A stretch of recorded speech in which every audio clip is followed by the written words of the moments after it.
This story happened a long time ago when I was about 7. I don't think I have ever told it to anyone, and it was a very short incident, but it's been in the back of my mind ever since. Typically, my cousins would babysit me and my sister during summer and winter breaks. They were about 10 years older than us, maybe 15 to 17 at the time. One day, about a week before Christmas, they took us to the mall to do some shopping. This is one of the largest malls in my area, and it was usually always very crowded, even more so during Christmas time. The day went fine, and they even bought me a small ball which I started playing around with by bouncing it on the floor and catching it as I walked. Because of this, I was walking behind them, distracted in my own world. After we had finished shopping, we exited through the main doors, which were the most crowded, and just as we were crossing the street to go into the parking lot, some guy, my guess would be about 40+ years old, grabbed me by the hand and started pulling me to a van right across the street.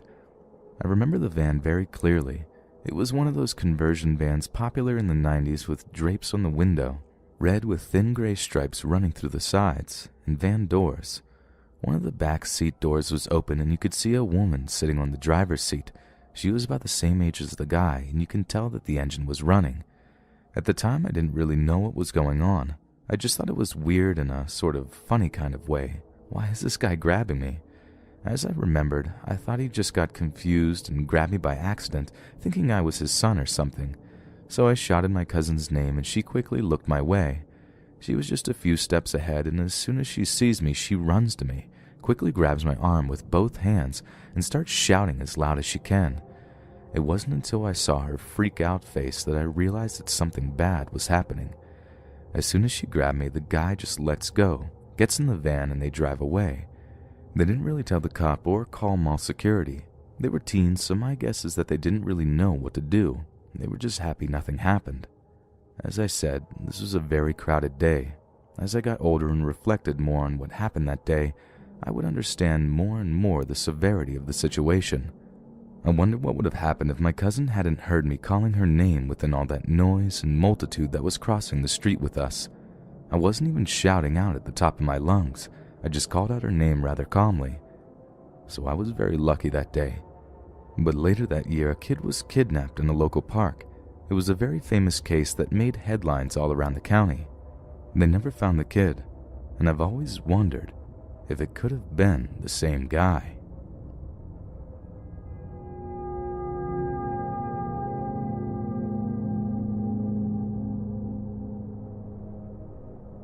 My grandfather suffered from Alzheimer's disease and passed away 2 days before Thanksgiving. My grandmother is now living alone, so my mom has spent a lot of time over there keeping her company and helping her out around the house. She went to her house on Christmas to go with my grandmother to church before the rest of the family got there, and while my grandmother was getting ready, my mom was in the kitchen on her phone checking Facebook. Out of nowhere, this old Christmas music box in one of the bedrooms started playing by itself. It was the very last part of the melody to Silent Night, Sleep in Heavenly Peace. It played that one line at normal speed and just stopped before it could loop. I'm a skeptic, and no music boxes can do this for various reasons, but hearing that it only played that one line makes me want to believe that it was my grandfather letting his family know that he was at peace and no longer suffering. Just wanted to share this story because even if it's just the mechanism becoming unjammed, it gave my mom a feeling of peace and relief when it happened. Either way, the story both touched and freaked me out at the same time. Hearing that would have given me goosebumps.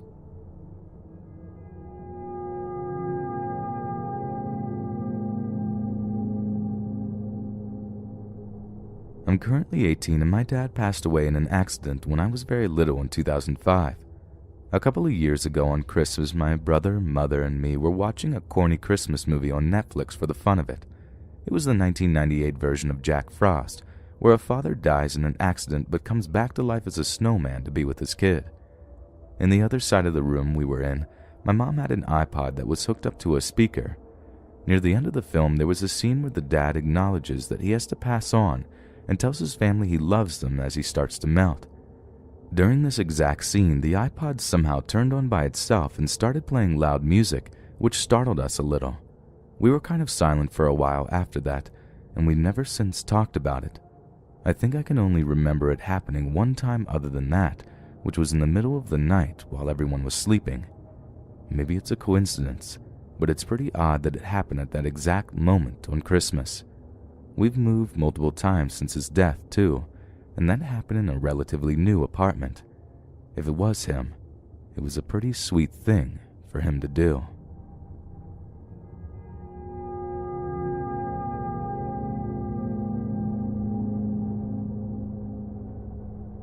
Before I go into depth about this story, it's important to know that I've been dealing with depression ever since I was 12 years old, and as time passed, it's got progressively worse.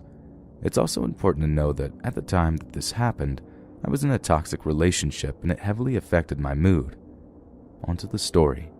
This happened in December of 2015. I was 16 years old at the time, and my depression was once again taking a dip for the worst.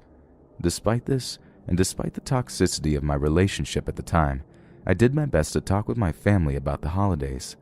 I don't have the best relationship with them since I'm usually a quiet person around them, but on that month, both my parents told me something curious. The first account came from my dad. He told me that a few months before December, he had been driving home at around 8 p.m., so everything was dark, and the streets were barely lit with lampposts.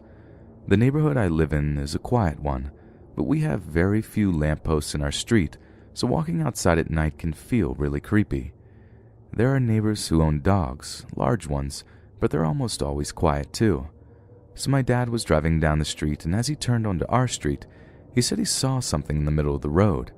He had trouble making out what it was, but he described it as a large black dog.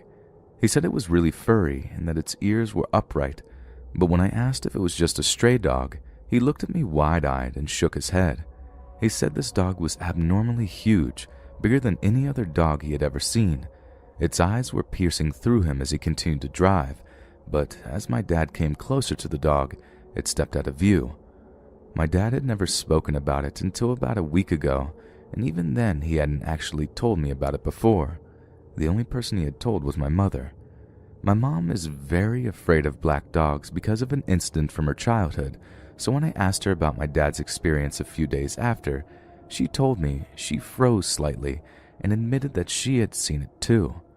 Her experience was very similar to that of my dad's. They were both coming home late at night. She had just come back from working out at the gym when she said she saw a huge black dog on the sidewalk. She, however, asked me if I knew if any of the neighbors had any black dogs, as I tend to walk around more and greet the neighbors' dogs if they're friendly. I told her that there was one, but it was just a black lab. It was a medium size and chubby, far from the description that my parents had given me. When I told her, she looked at me frightened and asked that I look into it. She's a very superstitious woman, while I tend to rationalize situations more. Maybe that's why this scares me so much. About a week after, she came up to me again, terrified. She asked me if I had ever looked into the black dog. I told her I had, and that I only remember the American version of the black dog, that if you see it once, it means joy, and if you see it twice, it means sorrow. I never told her about the third part, though, as I knew she would go ballistic if she knew. From what I read, if you see the dog a third time, it means death. Anyways, when I asked her why, she told me this. The day prior to her asking me, she went to a Christmas party with a few friends, and one friend had offered to help her bring back some food home, as the rest couldn't. It was soup. After her friend had helped her, she was going back to her car when she suddenly called my mom. My mom answered, and her friend was already driving away from our house, but in the middle of the conversation, she abruptly asked if we had let our dog outside. We do have a dog. She's a tiny white Maltese, and we love her to death, but we don't let her outside as she was never fully trained. My dog asked, "What dog?" To which her friend said, "There was a black dog on your doorstep. It was sniffing the door and looked like it wanted to go inside, but it was a really big dog. Was it yours?" My mom didn't want to scare her friend, so she told her that it was probably just a stray. But my mom had the feeling that it was the same black dog that she and my dad had seen. I didn't know what that meant, with the dog being on our doorstep and all, but I later put the pieces together, and here's why this scares me. On the 22nd of December, I had attempted suicide. I won't go into too much detail as to what pushed me to attempt suicide, but it did come from both depression and the state of my relationship as a whole. I was very, very close to dying and had never told anyone in my family. I don't think I ever will. When I asked her when she saw the black dog, she told me she saw it on the 21st of December. The second she told me, I felt a huge pit form in my stomach. I did my best to hide my horrified expression. I kept saying to myself that this has to be a coincidence. There is no way that that black dog had anything to do with me nearly dying. But, looking back on it now, it is a really strange coincidence. It's a full year later. I'm 17 years old and doing much better than I was last year. I only remember the story because yesterday was the 22nd of December. I still don't know what to think.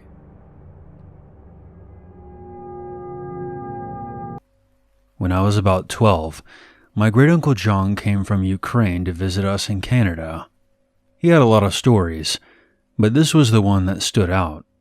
In the late 1960s, John was traveling by train from his village to another to visit family. He had to change trains at one point, and was dropped off at what amounted to a platform in a hut in the middle of nowhere. There was no one else at the station, and other than a dirt road that led off into the surrounding woods, there was nothing there. He waited for some time, but no train came. It was winter, and it was getting colder and darker. And just about the time he started worrying about a place to stay and some food to eat, an old woman appeared out of the twilight. She asked if he was waiting for such and such train, and when he confirmed, she said it wouldn't be along until the following day. She asked if he needed a bed for the night, and offered him a meal and a room at her house, which he said was about an hour's walk from the station. Lodging with locals was more or less the standard when traveling in this part of the USSR, and my great-uncle John wasn't looking forward to a hungry night on a cold platform, so he graciously accepted her offer. He took his suitcase, and they set off together down the dark road into the forest. It was more than an hour away, more like 2, and by the time they arrived at the woman's small 2-story house, John was tired and hungry. They went inside, and the woman lit up some oil lamps and warmed up some soup. This was the first time that John was able to see the woman clearly, and he was a bit startled to realize that the old woman was actually a man. Not wanting to pry, and too tired to care, John finished up his soup and asked where he would be sleeping. She led him up the stairs to a tiny room with a window that contained a single bed and nothing else. He thanked her, and they said goodnight, and she closed the door. The door was then locked, leaving John in the dark. Somewhat creeped out by this, John called out to her, but she didn't answer, and he heard nothing else. Figuring that he would deal with it in the morning, and that she'd probably done it by mistake, John set his suitcase down and laid on the bed, deciding to make the best of it and get some sleep. Before he could fall asleep, though, he felt the urge to piss and got out of bed, hoping to find a chamber pot or something he could pee in. He got onto his hands and knees and began to feel under the bed in the darkness, thinking that that's where the pot would be if there was one. Instead, he found a body. "Nope," Great-Uncle John said, and went right to the window to see if he could exit the room. It was nailed shut. He knew that if he remained in the room, he was a dead man. But if he broke the window and tried to get out that way, there was a good chance that the old woman, and who knows who else, would hear him and come into the room before he could escape. So he did the only thing he could do. He pulled the body from under the bed, heaved it onto the mattress, and covered it with the blanket. He then got under the bed and waited. Sure enough, about an hour later, he heard footsteps coming slowly up the stairs and then towards the room. The lock clicked, and the knob turned slowly. In the gloom, John saw someone moving towards the bed. He then heard several horrific and sickening thuds. The person had bashed the body on the bed with a large crowbar, which they then dropped onto the floor right in front of John. There was silence. Then the person left the room, and the door was shut again. The footsteps went down the stairs. John moved out from under the bed, took the crowbar, and was able to slowly pry the window open. He didn't say, but I imagine he was shitting bricks the entire time. When the window was up, he threw his suitcase out and then dove through himself, not caring what was below him, only worried about what was behind. He landed without too much injury and began to run into a field behind the house towards some lights in the far distance. It turned out to be the highway, with some military and transport trucks on it. John was able to hitch a ride to another village where he could catch a train. He didn't bother reporting what happened to the authorities, since at the time, in the USSR, there was a distinct chance that he would have been the one that got into trouble. He just thanked God that he managed to escape, and decided that the next time he traveled to visit relatives, he would take another way.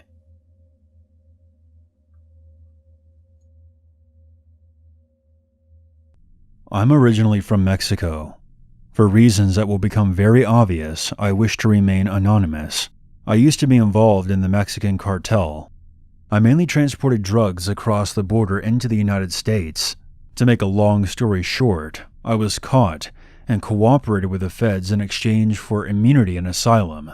Before I go any further, you can go ahead and label me a snitch if you want to. I don't care. I personally feel pretty good about writing out a bunch of drug-dealing murderers that work for an organization that is responsible for destroying so many of my fellow Mexicans' lives. I was forced into this life at a young age. I've always hated the cartel, and was already plotting a way to flee Mexico with my mother and 2 younger sisters. You could say that it was a good thing that I ended up getting caught. The story is not about how I got out of the cartel. It's about the closest call I ever had during my time with the cartel. This happened during the early days. It was the summer of 2005. I remember the date specifically because I had just turned 18 a day prior. Even though I was barely an adult, I was a very intimidating-looking guy. I come from a long line of very physically strong men. I've been lifting weights since I was a child. I'm an even-tempered guy, and I don't consider myself to be an aggressive person, but I will put somebody through the wall if they piss me off. It was because of my physical presence and my piece-of-shit father, who was also in the cartel, made me a target for recruitment. When I first started out, myself and 2 other guys would drive around Mexico City and collect debts and packages from people who owed money to the cartel or one of our distributors. It was on the 4th or 5th run that we ran into some trouble. There was this particular club we frequented where a lot of business was conducted. To make things simple, an exchange would go down in a back room, and we would come shortly after and collect the revenue and drop it off to our capo. So that night, we entered the club and began making our way to the back room. It was a fairly busy night for the club. This DJ from out of town was performing there, so people from all over were there to see him. To get to the back room, we had to go through the main dance floor to the opposite side of the building. There were some renovations that prevented us from using the back entrance. We got out onto the dance floor and started making our way through the crowd. When we were about halfway there, I saw something out of the corner of my eye. It was the barrel of a shotgun being pointed directly at me. I quickly ducked, and not a second later, I heard the gun go off. Unfortunately, an innocent girl who was standing beside me caught the bullet. She was shot at point-blank range, and I don't mean to be insensitive when I say this, but the poor girl's head was blasted apart. I remember several things happening simultaneously after the shotgun went off. All of the partygoers immediately fled the club. From my position on the ground, all I saw was a wave of moving legs. When I stood up, I saw a deserted club, my 2 co-workers with their guns drawn, cursing up a storm, and, unfortunately, the corpse of the young girl who was just shot. I assume that the shooter got away in the chaos. We quickly busted into the back office to find another bullet-ridden corpse. It was a club owner, who was our contact. We immediately fled the scene before the police showed up. I was never informed as to what happened with the club owner and who almost took my head off with a shotgun. I was on the lowest rank of the cartel, and they kept us in the dark about a lot of things. I'm grateful that I'm no longer a part of that life. I would like to end things by saying a big fuck you to that asshole who tried to kill me and ended up shooting an innocent girl that night. And to all of those cartel members who got locked up because of me, you got what you deserved. And I'll see you in hell.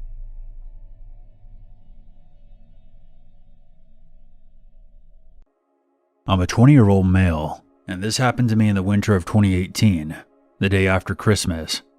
Me and my parents were on vacation in Maine, visiting my grandmother. As you can probably imagine, being in the state of Maine during the winter, it was freezing. We came up from Texas, so this was definitely not my climate, if you know what I mean. My parents had gone out to visit a friend who lived in the area, while me and my grandmother stayed back and watched some movies. My grandmother turned in at about 8 o'clock, and I eventually got bored of watching TV, so I decided to put on my coat and go for a walk outside. My grandmother's neighborhood has this neat stone maze, complete with angel statues and fountains. It was really cool, and something you really don't see a whole lot in neighborhoods these days. My grandmother's neighborhood was one of those 50-plus communities. I doubt you could have something like this in a neighborhood full of kids without it getting defaced with spray-painted pictures of penises or something. For me, I actually admired works of architecture like this, and was impressed by the amount of effort it must have taken to construct it. It was open from dusk till dawn. However, my grandmother told me that there was no neighborhood security during the holidays, and no one would say anything if I wanted to go through the maze after hours, so I did just that. I brought a flashlight with me, of course, and it took me about 5 minutes to reach the entrance of the maze from my grandmother's place.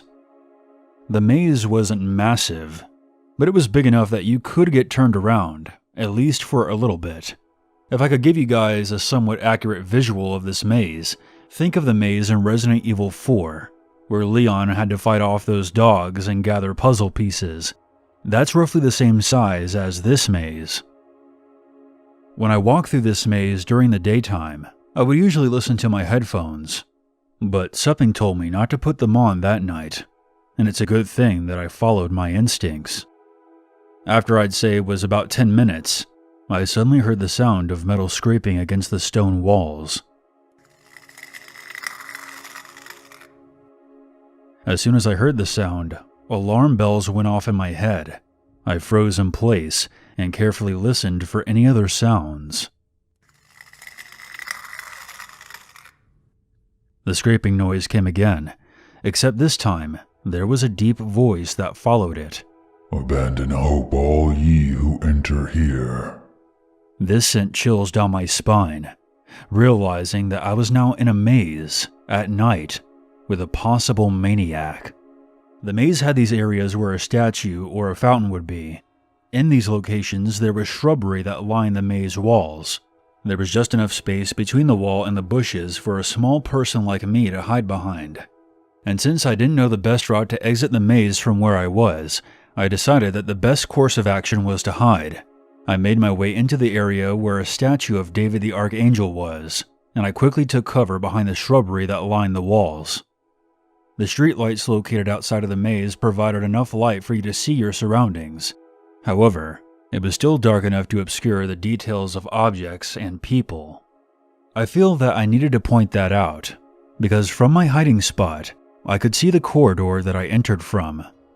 After about a minute, I watched a dark figure emerge from the shadows and make its way in front of the statue. I remember thinking how awesome it would be if the statue came to life and helped me out of this situation. But that thought quickly faded when the figure made its way directly in front of me. I could now see that it was holding something in its hands. I know that I said that you really couldn't tell any distinguishing features of objects because of the poor lighting. However, it was obvious what the figure was holding. Even in the dark, I could make out the distinct shape of a pickaxe. As the figure moved slowly through the area, I heard what I can only describe as teeth clattering. This only disturbed me even more as the dark shadow moved to the other side of the area and disappeared into the opposite corridor. After a few minutes of gathering my wits, I was reasonably sure that if I went back down the way I came, I could backtrack and make my escape. I cautiously moved out from my hiding spot to the corridor. I stopped in my tracks as I heard the sound of metal scraping again. It was coming from the opposite corridor where the figure had vanished. Before I could turn to look, I heard that same deep voice cut through the silence. I see you. I turned my head to see the figure running towards me, pickaxe raised above its head. That's when I took off through the corridor and frantically made my way through the dark maze. There was no time to navigate through the maze properly, so I just had to guess my way through the labyrinth as the lunatic with the pickaxe closed in behind me. After about 5 minutes of twists and turns, I finally saw the exit. I tore through the snow-covered ground and towards the opening. Just before I crossed the threshold, I heard a loud smash coming from right behind me. I gave a quick glance to see the pickaxe lying in the snow by the entrance. What I think happened was that my pursuer saw that I was about to exit the maze and decided to heave his pickaxe at me, but missed. As soon as I was outside of my grandmother's house, I pulled out my phone and called the police. But like with most stories like this, they arrived too late. Having experienced this myself, I can tell you that this outcome does make sense. My assailant failed to capture or kill me, so I don't think that they would stick around for the police to show up. The officers took my statement and did a thorough search of the area. They also had a squad car patrolling through the neighborhood for the rest of that night. I didn't tell my parents or my grandmother what happened until the next day. I figured that there was no need to worry them that night. I consider myself to be a pretty level-headed person, and that's mainly why I chose to share my story. Situations like this are terrifying, but you have to try to keep your wits about you. If I had lost my composure in that maze, I'm pretty sure that pickaxe would have found its way into my skull.